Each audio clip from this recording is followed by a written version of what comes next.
Nope. Just because of what. Ladies and gentlemen, I want to talk over you.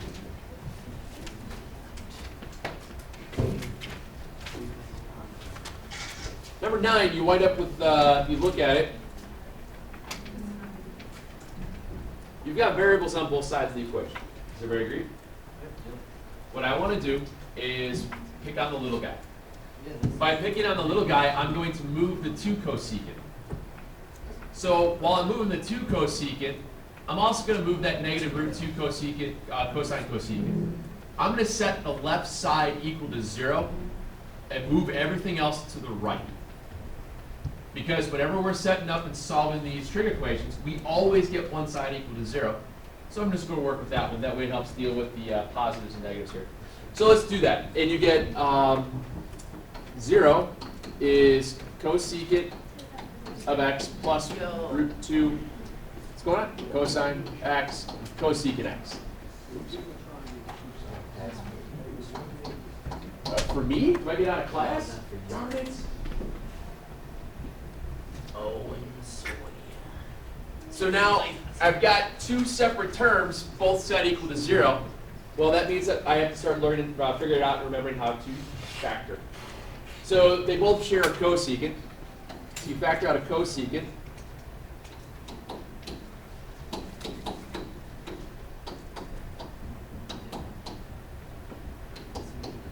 Now I set both of those equal to 0. So I have cosecant of x equals 0. And cosine of x is going to equal negative 1 over root 2. Is everybody okay with me moving that around right off the bat? Okay. Now, when I'm solving any of the inverse functions, I always like to rewrite them in terms of their regulars.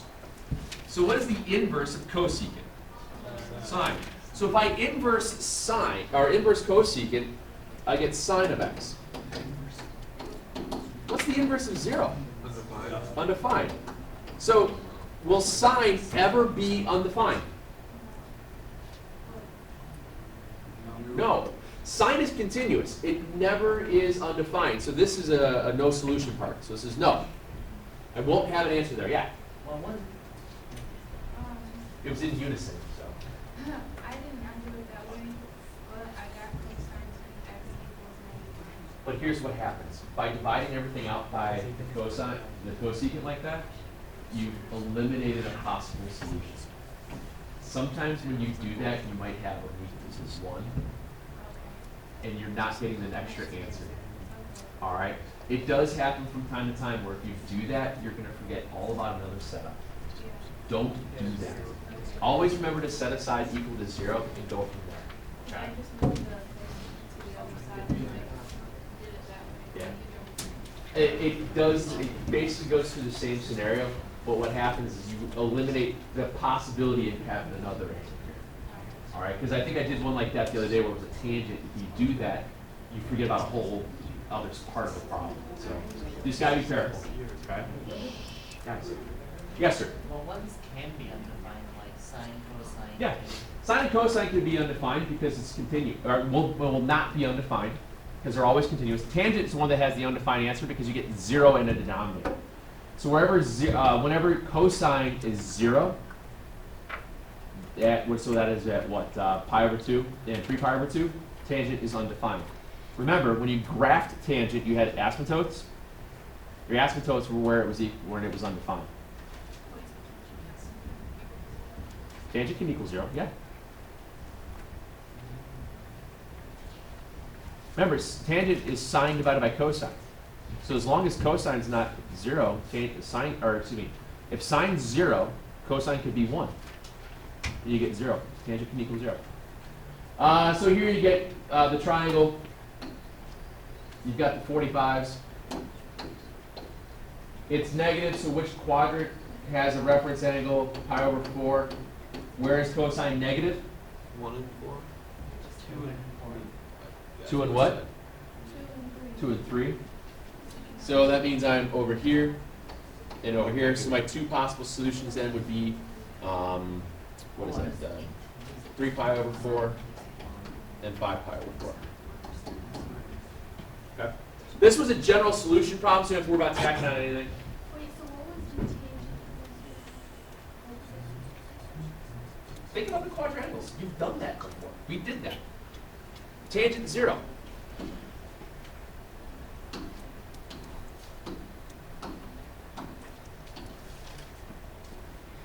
One, 0, 0, 1, -1, 0, 0, -1. Tangent is y over x. Sine over cosine. Where is tangent 0? Tangent is 0 when sine is 0. 0 pi. Tangent is undefined in pi over 2, 3 pi over 2. Quadrangles come up from time to time again as well. I heard somebody else say another number there. What was the other one you want to look at? 12. I said 8. I'll come back up to that one. We'll do 12 real quick and I'll go back to 8.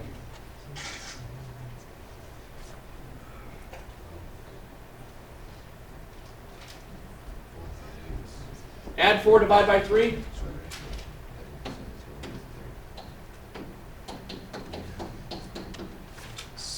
At this point now, inverse. What's the inverse of secant? What's the inverse of 4/3? Now square root it. So cosine, what angle has a cosine of positive or minus √3/2? What I saw people doing yesterday when they were getting help on this question in Flex was that they took the square root and they put the root over the 2 and they left the 3 blank. Like no root on the 3, but just the root on the 2. They couldn't figure out where the triangle was for a 3 over √2. It wasn't working. They just put it in the wrong spot. So just be careful with that. So what triangle are we in that has a √3/2 for cosine? 30/60. So which one of those is the cosine? The 30. So, yeah. So that one would be at pi over 6. And it's looking at, for all 4 possible values, you're looking at positive and negative. So all you have to do is just go through the four quadrants with pi over 6 as your reference angle. Pi over 6, 5 pi over 6, 7 pi over 6, 11 pi over 6. Okay? Plus minus ones should be easy because you have to just list them all out.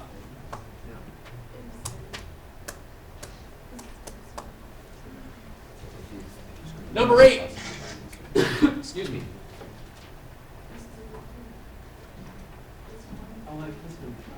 What do they both have in common? Factor out a cosecant.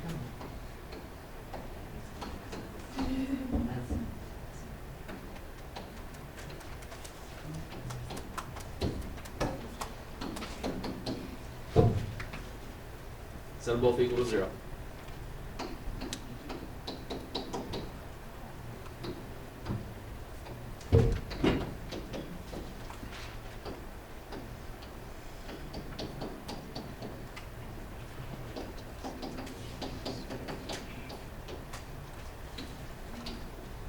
That side's not possible.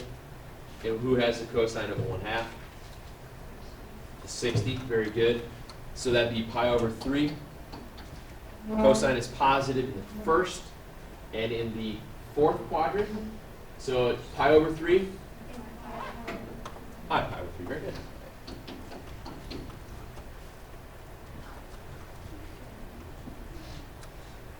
What a lot of times people forget here is that treat this as like x, y minus 2y. You factor out a y, bless you. A lot of people forget that. They treat it like, oh no, there's 2 of them, I should square it. I have an extra one. Treat it as just x's and y's if you have to.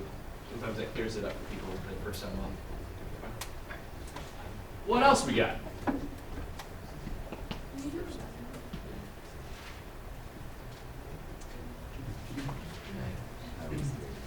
Again, first thing we do is factor out the cosine.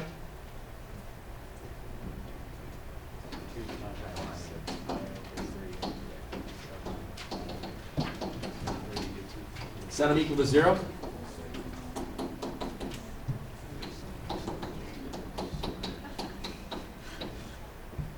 I just wrote it as 1 over √2 right away because I can just add 1 divided by the square root of 2. Now cosine is 0 on quadrantal.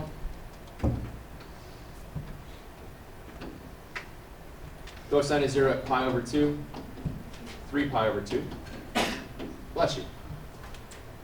This is 1 over root 2, so I'm a 45, so I'm pi over 4. Bless you. Sine is positive first and second, so it's pi over 4 and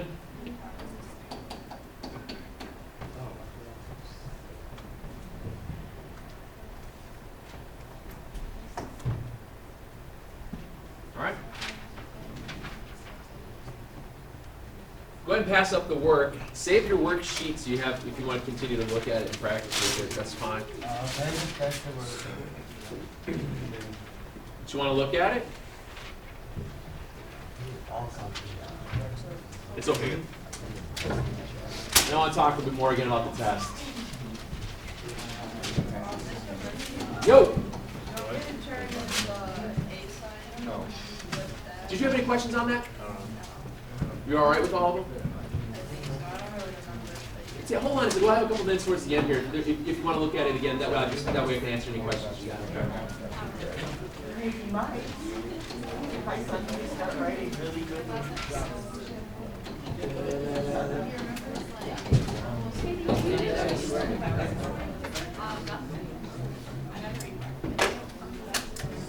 So let's take a look at what, just a little bit of a quick review of some of the graphing stuff. You guys go back to when you did graphing.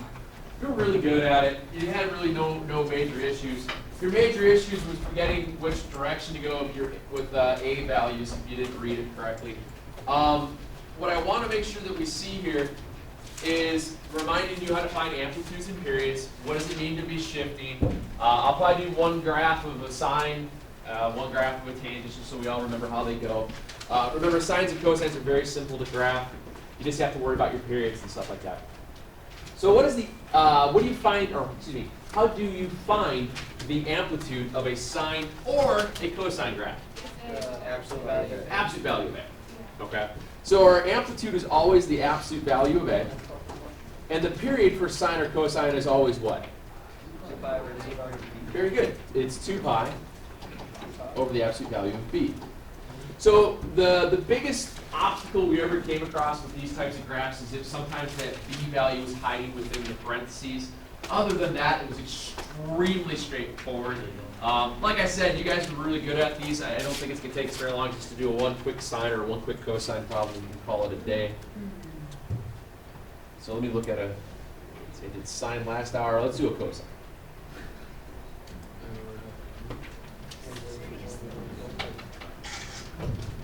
So if I'm going to do a real quick, easy cosine graph, again, plot the parent, then plot the shift. I have 1 plus 5 cosine times 20, x minus pi. Again, A value is 5, B is 1.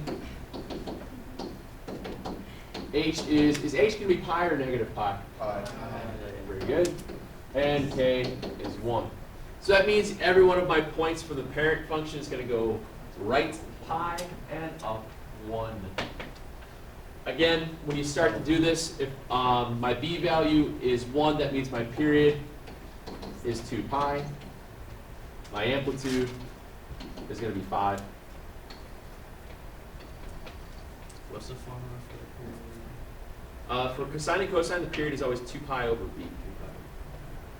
And the amplitude is just the absolute value of A. We know it's going to go up 5 to start with, but it's also got to move up 1 again later, so we put an extra one in.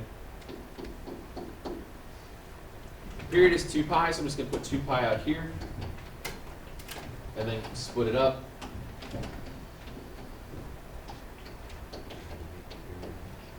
Knowing that I'm going to have to shift it to the right pi, might as well just put in my 3 pi out here.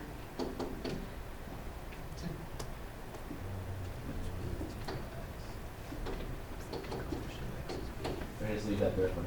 This is real to worry about. Yeah, it's not really up there. Does cosine start at 0 or does it start at A? Is A positive or negative? Positive. So I start at 5. I go 5, 0, negative 5, 0, 5.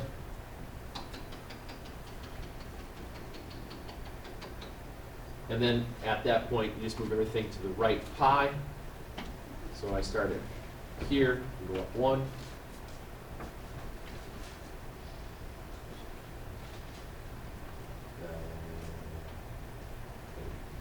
Yes. I always move this over to here. Yeah, I'm messing this up here, I'm sorry. Then I go up 1.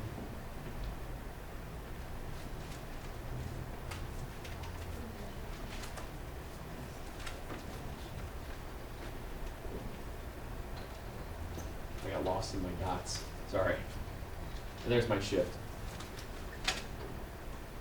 Okay. 1 over and up. Again, very, very, very straightforward. Remember, cosine starts at A, 0, opposite of A, 0, A. Different with tangent. When you're working with tangents, remember it's y equals A, tangent B, x minus h plus k. There technically is not an amplitude of the tangent. That A value is your change of direction between the origins and stuff, between the asymptotes. Your period for tangent is pi over b, and then you have asymptotes at half of whatever your period is. Oops. Is it power of the actual value? Yeah.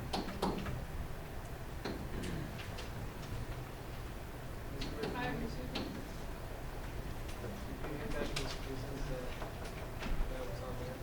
2? Yeah. No, I gave those back a while ago. So again, if I have a real easy tangent graph,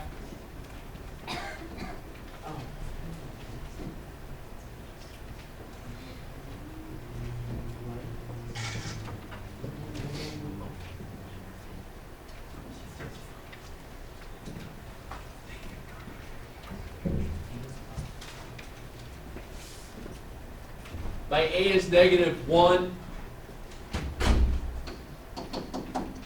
my B is 1, therefore my, what direction is my graph going if my A is -1 with tangent?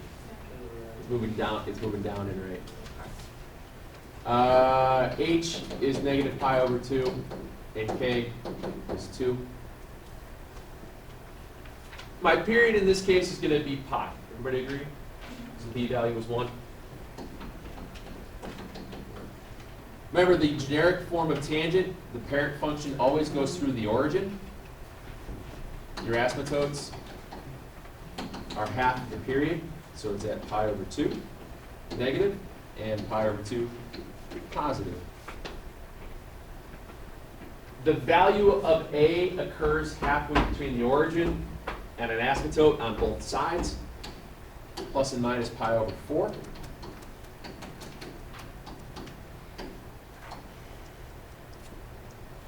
And since, but yes, sir.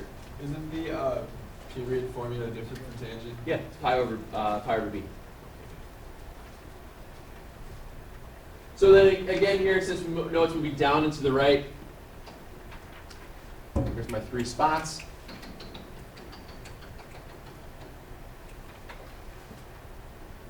And remember, the easiest thing to do when you're working with tangent is to move the asymptotes first, because everything else just falls into play with them. So if my asymptote at the right is at pi over 2, I have to move it left pi over 2. Where does it go? In the middle, yes. It goes at 0.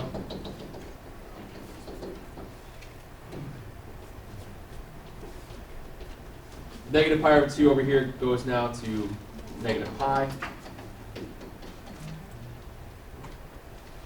Instead of being at 0, my new spot would be at negative pi over 2.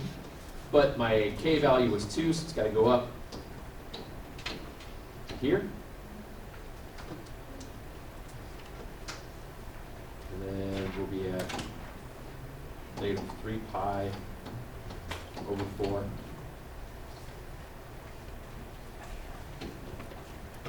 Did I put that up at 3? I'm sorry, that's supposed to be at 2.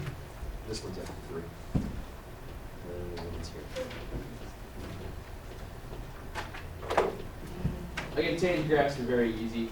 You just have to make sure that you don't get lost in the dots. You guys are really good at them. like I said, the biggest mistake you guys made is you might flip flop an A value. Kind of way up. What's that? Yeah, it's very easy to make. Yes, sir. No. We never really spent a lot of time on that. We ran out of time for it. What's that? Yep, moves up and right. Think about it as slope. If it has positive slope, it goes up and right. Tangent, positive goes up and right. Negative goes down. Now, after that, you basically have been working on the same stuff for the past 3 weeks, and that's basically just kind of 2 sections. So you've got simplify, verify, and solve. So simplify, verify.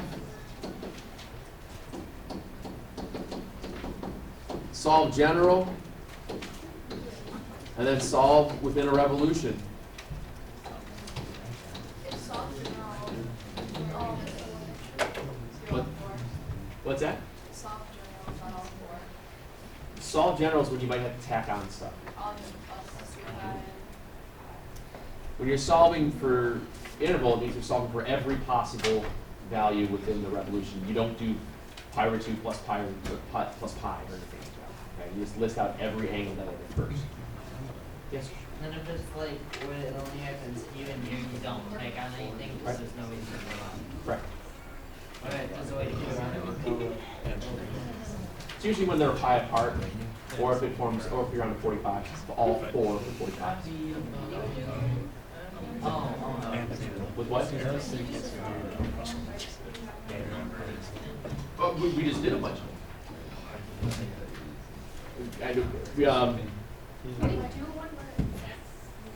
Remember, guys, if you happen to get an answer that's pi over 4, for a reference angle, let's say it winds up being plus or minus at pi over 4.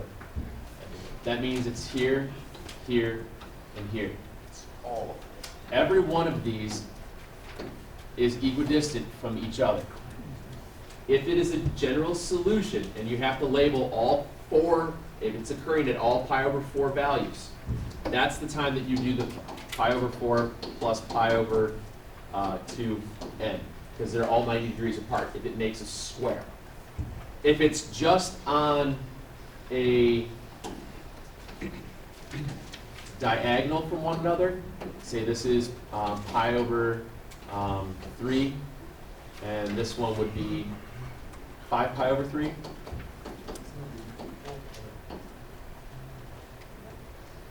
Yeah, thank you. These 2 values are pi apart from one another. Usually the only time that occurs is if you're looking at a tangent. Okay? Because tangent is positive diagonal from each other. Tangent is negative diagonal from one another. If it is a sine or a cosine, you're not going to get this diagonal for both positive or for both negative. Sine and cosine values of 45, or excuse me, of 30s or 60s, they don't form that nice rectangular, or they don't form that nice square box. They don't have constant value between the 2. If it winds up being where you are pi over 6, and over here at 5 pi over 6, there's no constant amount to get me from here to here, and then back to here again. That's when you have to tack on the 2 pi in. You have to visualize it by drawing it to understand where you spin it around, if it's a general solution. If it's regular, you just list them all. Yes, sir? So if they're diagonal from each other in a tangent, then you just leave it? Or What do you, again, if it is a general solution, that means you're listing out the possibility, and then how often does it replicate? So it'd be plus pi n? Correct. If it is if it's within a revolution within the parameter of 0 and 2 pi, you have to say both of them. If it's with no extras. If it's within a general solution, you just list one of them and tack on the plus pi. Yes, sir. So it'd be technically wrong if it was all like 4 points. What? I'm sorry. What was that? So is it wrong if it was like pi over, like I was saying the first time when you put plus pi over 2n, it'd be wrong if it was considered that one. Yeah, because that's not the general solution. The general solution is how basic can I write this? Okay. And so what was the tangent? Usually it's only tangents you have where you have it diagonal across one another because they're positive in opposite quadrants. Tangents usually plus pi n. And then those are the only two. Plus pi over 2 and plus. Pi n or it could be plus 2 pi s depending upon what it looks like. What would the base? If there's nothing else that they have anything in common.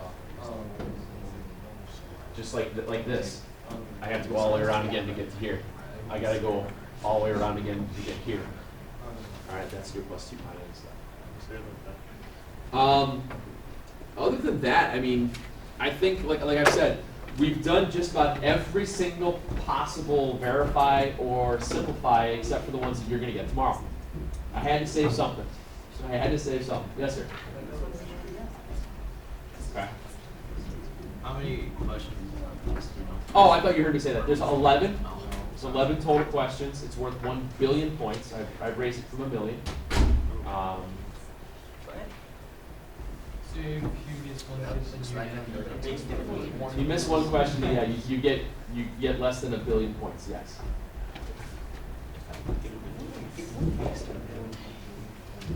very nice.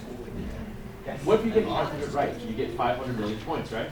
Yeah. Is it still a 50%? Yeah. Is it still an F? Yeah. Would you still have to be in school? Well, you know, our tests are. You wouldn't be able to change. Percentages are what it's at. Seriously, it could be. I can make it worth 10 points. Each question is 10% of your grade.